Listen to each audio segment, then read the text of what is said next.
Hello and welcome back. Today we're going to discuss the report from the 1960s called Proposed Studies on the Implications of Peaceful Space Activities for Human Affairs, also known as the Brookings Report. The Brookings Report was created by the Brookings Institute for NASA in 1960. And according to the report itself, it was created to understand the consequences of peaceful space activities. The report itself can be found on the homepage of NASA if you like. It's still there as PDF and you can just download it. But the purpose of the report was to understand the consequences of peaceful space activities. Basically, what happens if we find life in space? How will people react? How will religion react? How will politics be changed, etc.? What kind of social and cultural consequences will this have?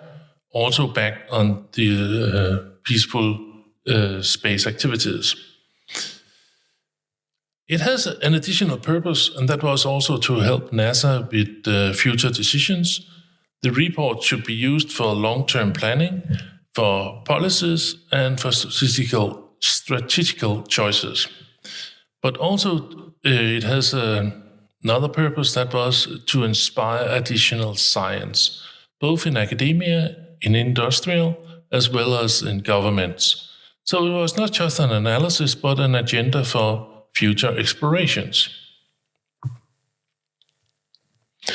The report methodology itself was quite comprehensive and serious. It has more than 200 interviews with all kinds of experts on all major areas. So workshops and conferences, etc., was all hosted by the Brookings Institute in order to create this report. The purpose of the analysis was to understand the society consequences. So how will new technology change the society? How will reaction be on scientific discoveries, but also to understand human behavior? How will people react on the unknown, for instance, if we discover that we are not alone in the universe? It includes the cultural as well as psychological effects. But also institutions and politics was under the scrutiny of the report. Because how will governments react on this new knowledge if, for instance, we are not alone in the universe? But also in terms of international relations, we could also look at the communication and information. How should information be shared? And what about the risk for panic or misinformation? As you probably heard, there was in 1938 a well-known radio program by Wells called War of the World. I will return to it, but basically it started some panic. And the thing was that in the 1960s, which was only 20 years later,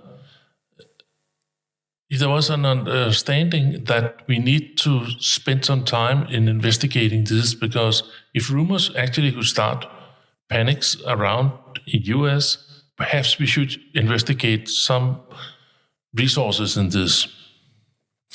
If we look at today, more than 60 years later,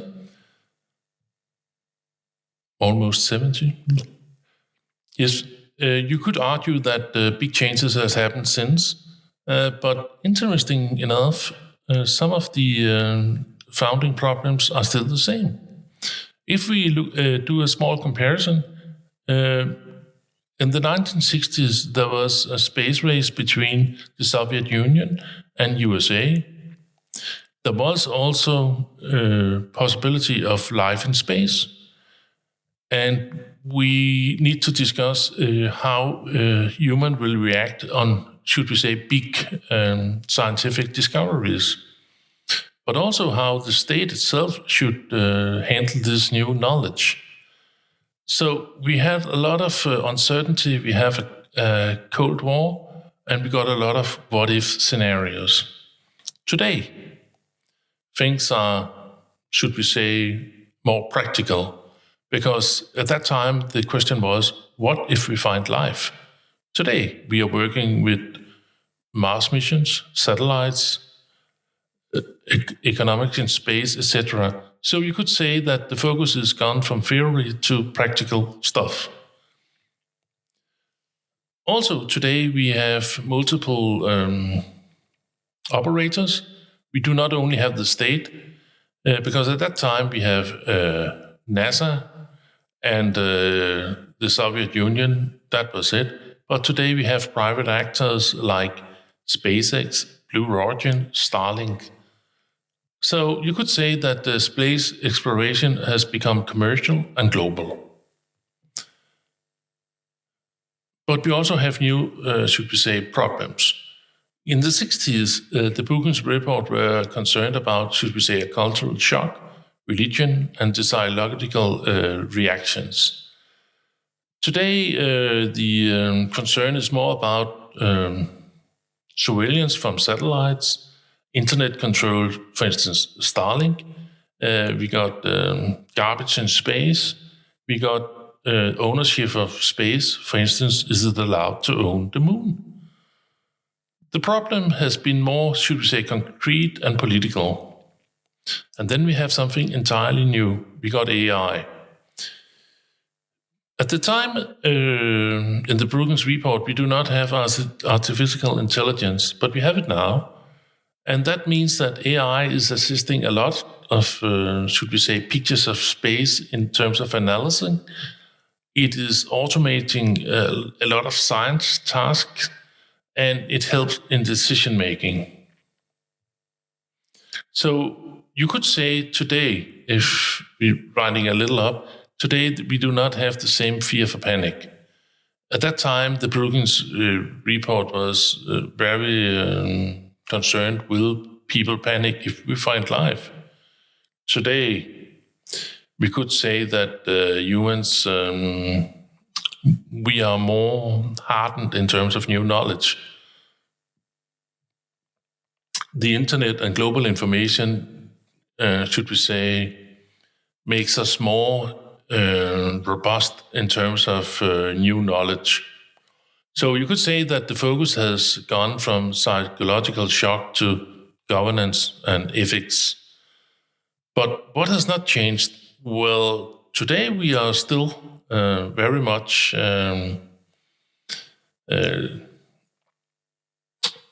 terms of new technology that changes the society. We are still 100%. We do not know all consequences, and that's still the same. For instance, take artificial intelligence and the space. We still have a need for science across sectors, and that is not only technology, it's also sociology and politics. So, yes, a lot of things has changed. Space and space activities has been, should we say, everyday's work and industry. And the problem has been more concrete and political. New technologies like AI is having a central role in this, but the main idea is from the 1960s are still relevant, because when new technology occur, we must understand the impact for society. Okay, let's challenge the Brookings Report a little. Imagine this.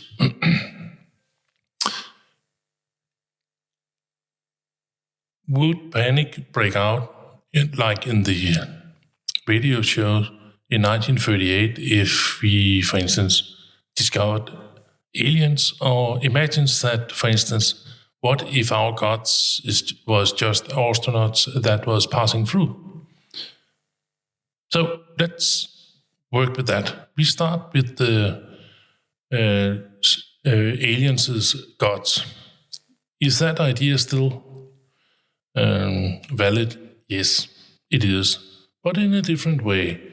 In the 1950s and the 1960s, you were seriously concerned about that the discovery of aliens could, challenge religion, could create existential crisis because people could think, our gods is not gods but aliens.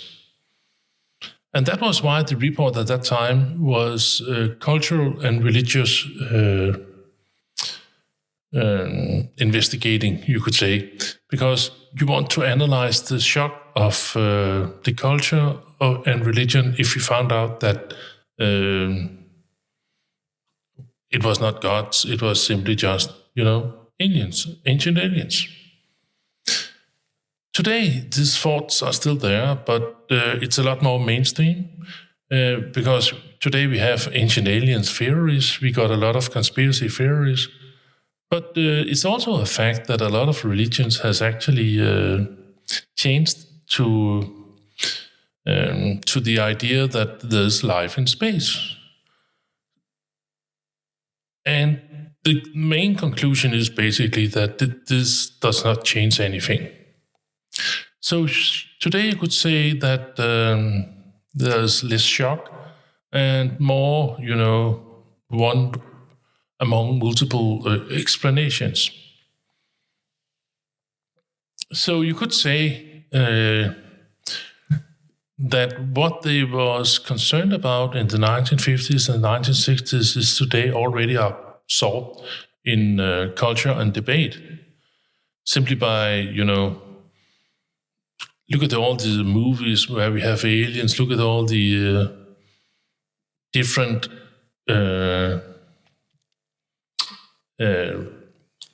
not only reports, but all kind of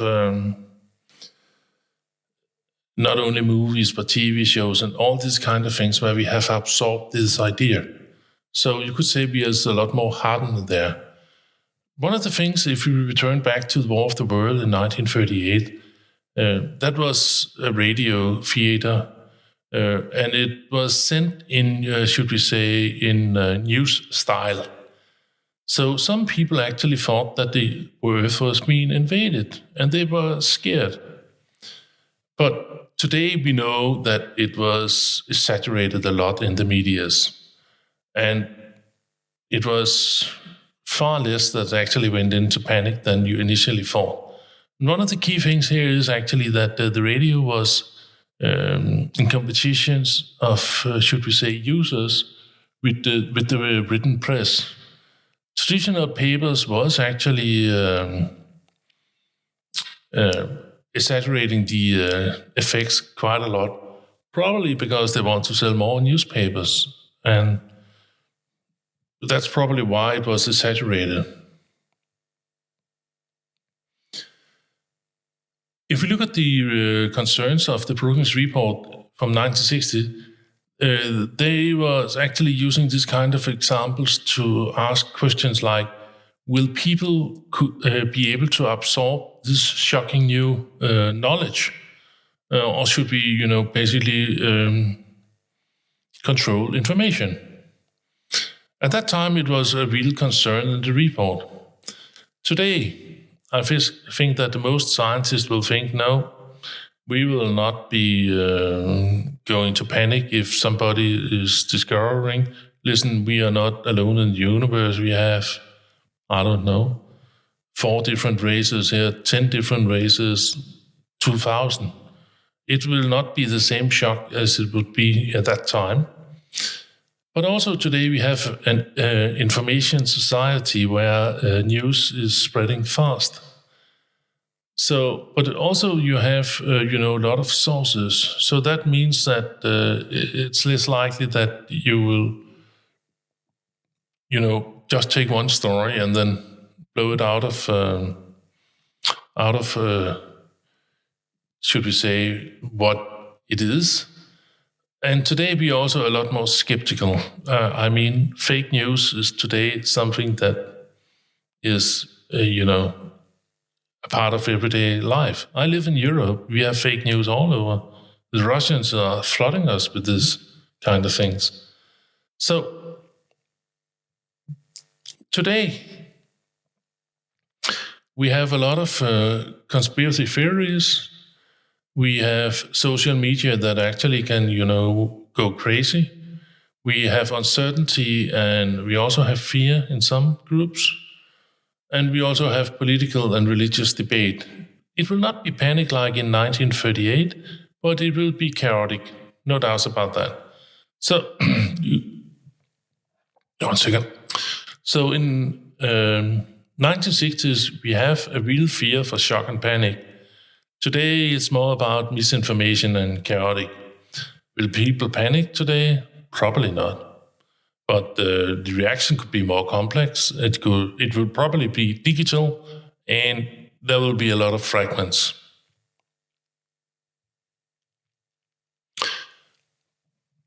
You could also ask if NASA was spending money on a report with 200 interviews, with conferences, etc. That cannot be cheap, and it probably wasn't.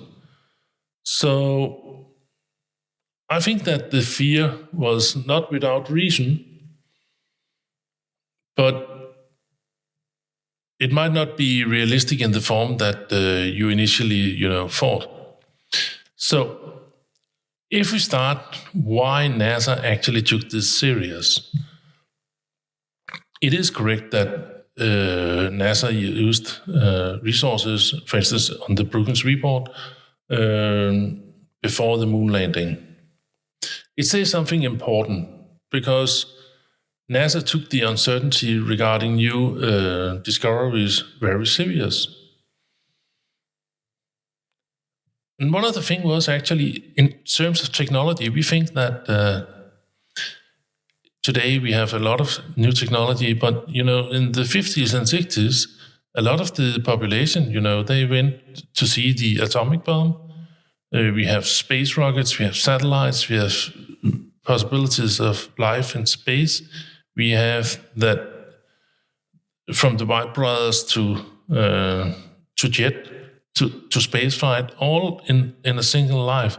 So you could say that people, they have discovered on their own body that science could change the world dramatically and also in a dangerous way. So if technology has created a global fear, atomics, why not on space exploration? And I think that's a valid point. Furthermore, at that time, we had the Cold War. The Soviet Union was actually quite expansive. So in that context, it was US versus the Soviet Union.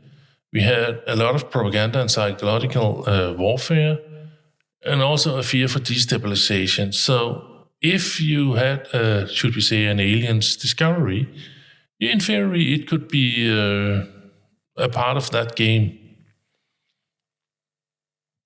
So bottom line was that NASA's conclusion was we needed knowledge about human reaction. How will people react on world-changing information? So was the fear realistic? I would say yes, because you stood here on something entirely new.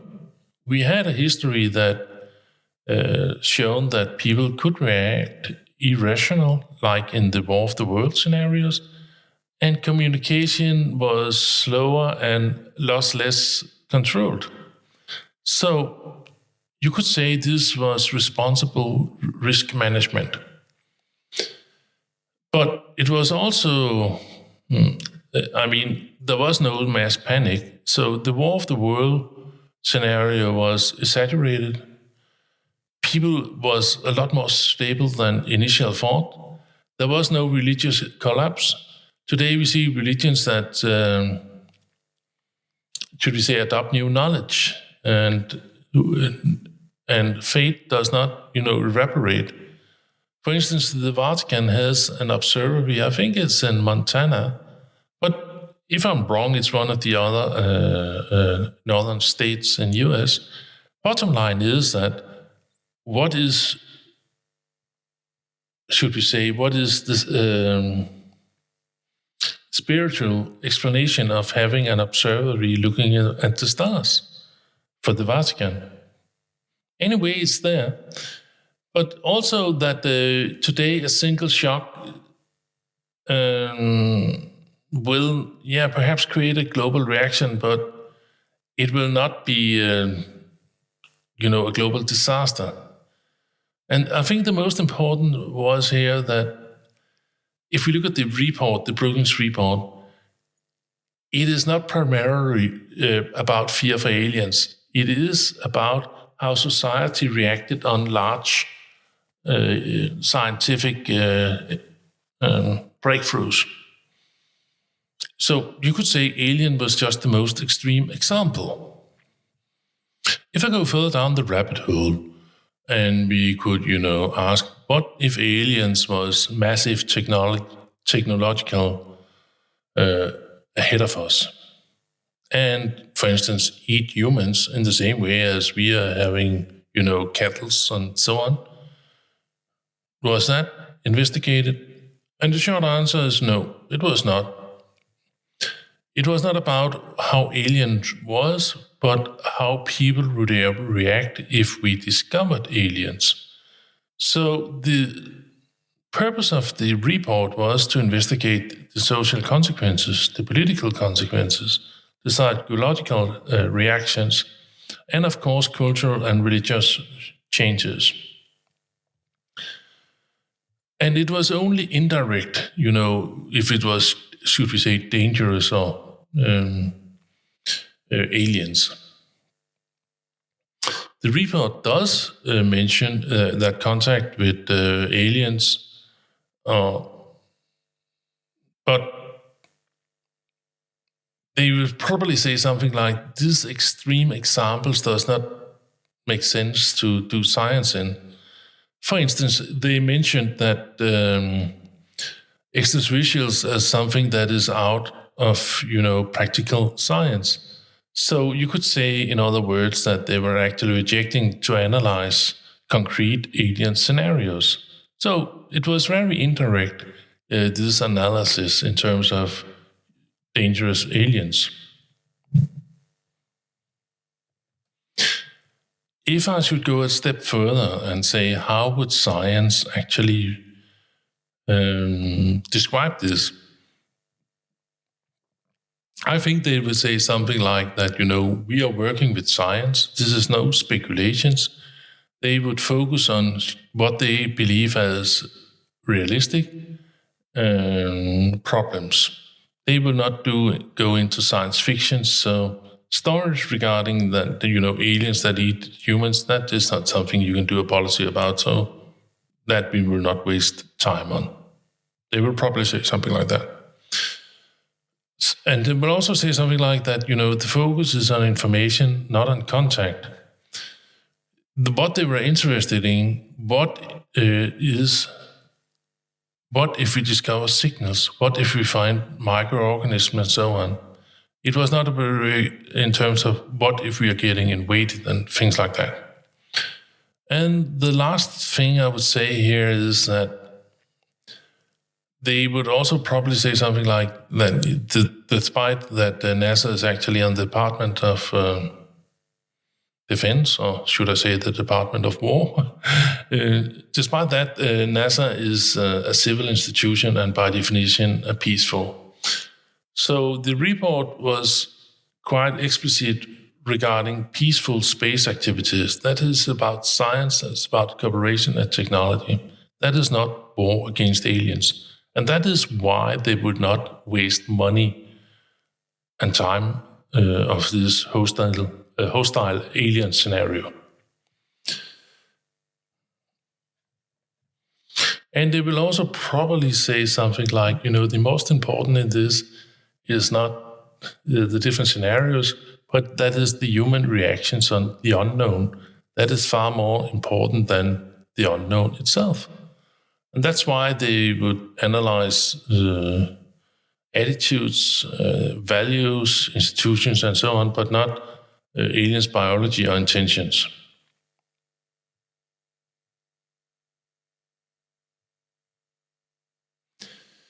But you could also say, what is different from today versus that time? Has NASA changed its policies? Yes, NASA has changed the policies, but not a total change. I think it's fair to say that NASA is still thinking about the consequences, but how they do it and what the focus is has changed significant, if you ask me. In the 1960s, focus was about what if we discover life, how would human react? At that time, they was doing, should we say, large analysis. They were using different kind of sciences, and the way of thinking was created by a lot of concern that the Cold War and the fear for society's reactions. That was why they created a report that was, basically let's prepare for all, also the unknown. If you look at it today, you could say that, at least that's my impression, that there's a lot less focus on human panic. NASA does, at least to my knowledge, no longer create reports like the Brookings that ask, basically, will people go into panic? Today, they are more general. You could say that the society is a lot more robust and is used to new knowledge. But also, NASA has the focus on concrete systems. Today, NASA is working with, Mars missions, with exoplanets, search for possible life, astrobiology, and so on. But focus is how do we find life, not what it does with religion.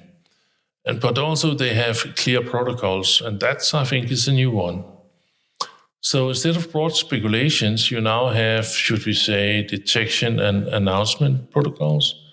If NASA finds life, results should be verified, data should be shared openly, and society should be informed, should we say, controlled.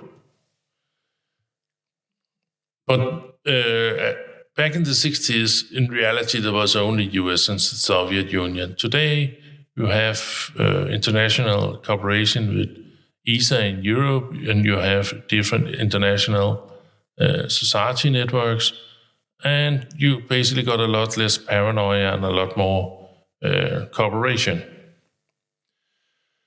But you also have today new concerns. Today, NASA is, very much concerned about, contaminations. Can we bring bacteria to Mars, and can we bring something back? It's about data and evidence. It's about climate and Earth observation and so on. So you could say that today the risk is about biology and technology, not about science fiction. You could also ask, has NASA entirely dropped the Brookings Report's way of thinking? Not completely. I think that the founding idea is still living there.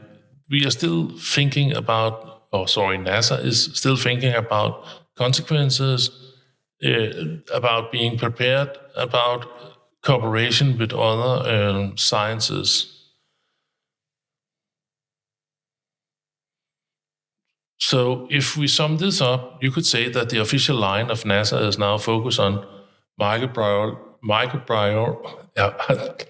can't say that, I'll try again. Microbiology, life, and biosignature, and not on intelligent civilization or alien invasions and things like that. Not because it's impossible, but because it's outside, should we say, practical science. That, I think, is what they would say.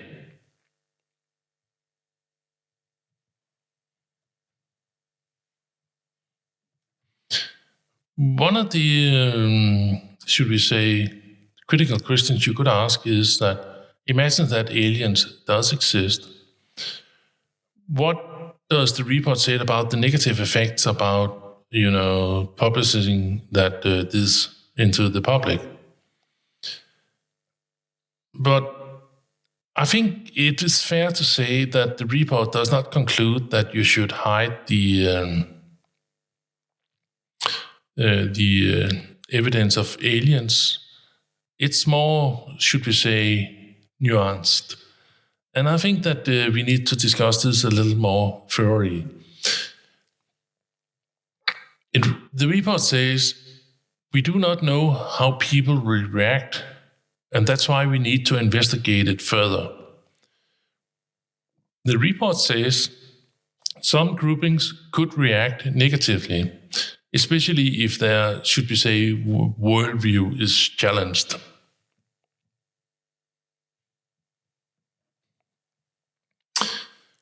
And that is one of the, should we say, most cited points. It is that, from the report, it is that some societies or groupings could have problems with, handling this new knowledge. But it's a hypothesis, it's not a recommendation. The report does not say, okay, then we don't tell them. That is not what the Brookings Report says. But it works with questions like who will react negatively, under what circumstances, and how do we communicate this on the best possible way. So you could say that the focus is about how do we inform this in a responsible way, and not to hide the information. But if I'm going to be the devil's advocate, I would say something like that the Brookings Institute report from 1960s is actually a recipe in how to control information. Because I think it's a valid point to discuss that the US military, especially, but not only US military, all militaries in the Western world, has been keeping back recordings of UFOs and UAPs and so on. And if I read the Brookings Report, it is as a recommendation to control information of aliens. And if that is the case, that's happened for over 60 years. And I think that's a valid point. They will probably say, if we ask the writers of the report, if possible, that they will probably say that to some degree it's correct that US has, kept back UFO recordings. Because for many years, the US military has classified observations of UFOs and UAPs. They have not published the data, and they, for instance, in the Pentagon videos from, I believe it's 2017 and 2020, and to some extent they might be right, because I think that the primary reason was, basically military security. It was also in terms of technology, and that could also be uncertainty what it is that you're actually seeing. But that's not the same as to say that the military itself, knew if this was aliens.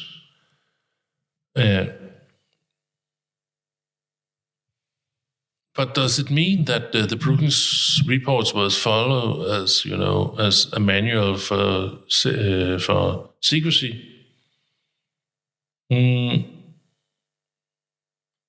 I would say that they would probably answer that the Brookings Report does not recommend secrecy.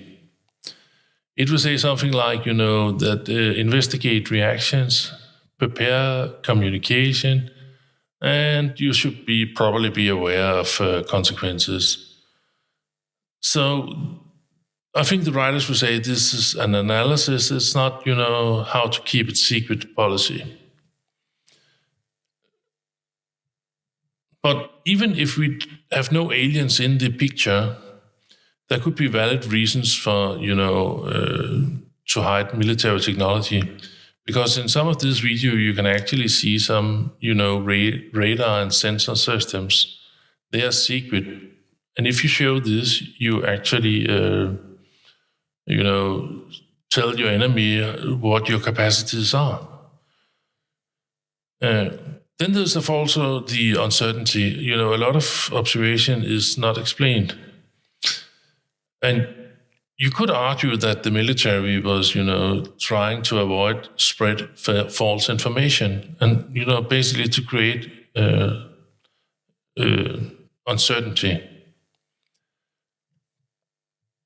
But it's also in terms of intelligence, some of these unknown objects, they could be, enemy systems. It could be test airplanes, it could be drones, etc.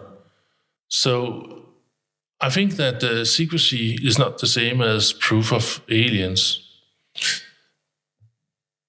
But the thing is here, how do we know? And that is actually one of, I think, the key problems, because we know that for fact that especially in US, where you have the Freedom of Information Act, I think it's a well-known factor that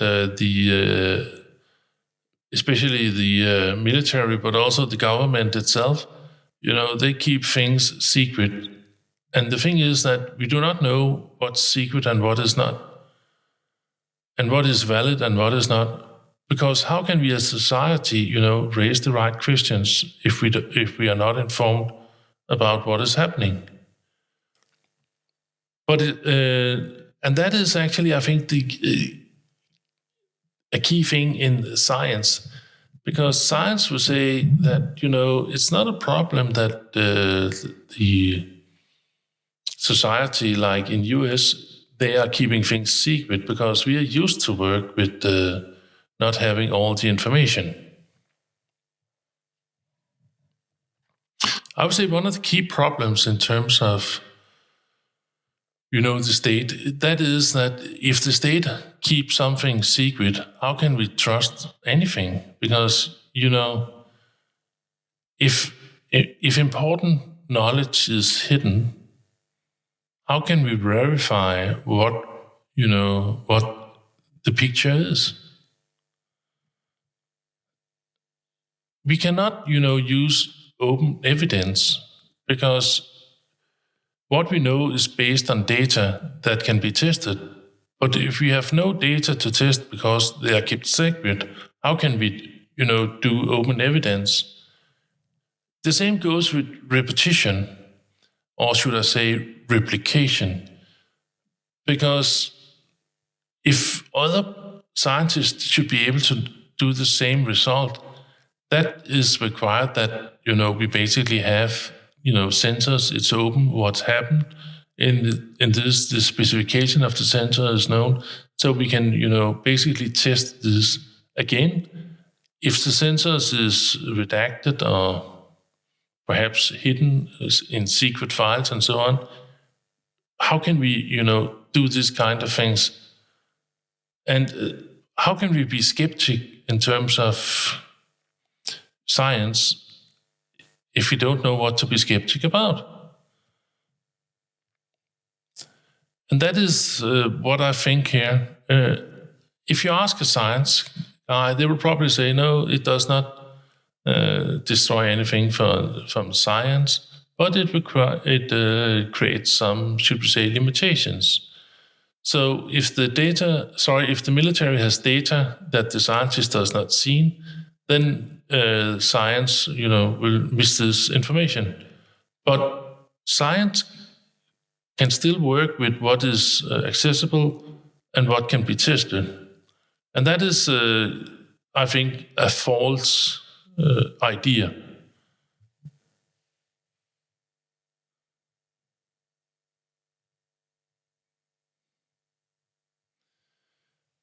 I think that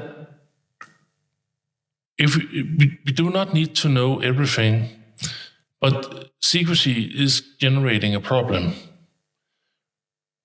I think also it's fair to say that it does not destroy science, but it limits it quite severely. I don't think it necessarily works anymore, because it's built on what is able to be tested and to be shared. But if not everything is, on the table, then how can we do this? And that is actually why I think that the Brookings Report is actually, a recipe in order how to control information. Because the thing is, by the end of the day, we have the War of the World scenarios in 1938. We have the report created in the 1960s. And the thing is that even if it does not say that information should be controlled, it does say that, it should be investigated further. We do not know as citizens if this report was created. Was it investigated further? And what was the recommendation of that? And that I think is a little troublesome in terms of, checking these things. Because how would we know the right questions to ask if nobody tells us and if anything related to this is kept secret? And that's the main thing. Actually, I think that the Brookings Report was a quite important contribution in how to control knowledge, because it basically says that if we do not control knowledge, we can end up in all these scenarios. And that I think is a little understated in the analysis of the Brookings reports, because it says what happens to society, but it also pinpoint a recipe in order to make sure that the society does never get the information that is required. Thank you for listening.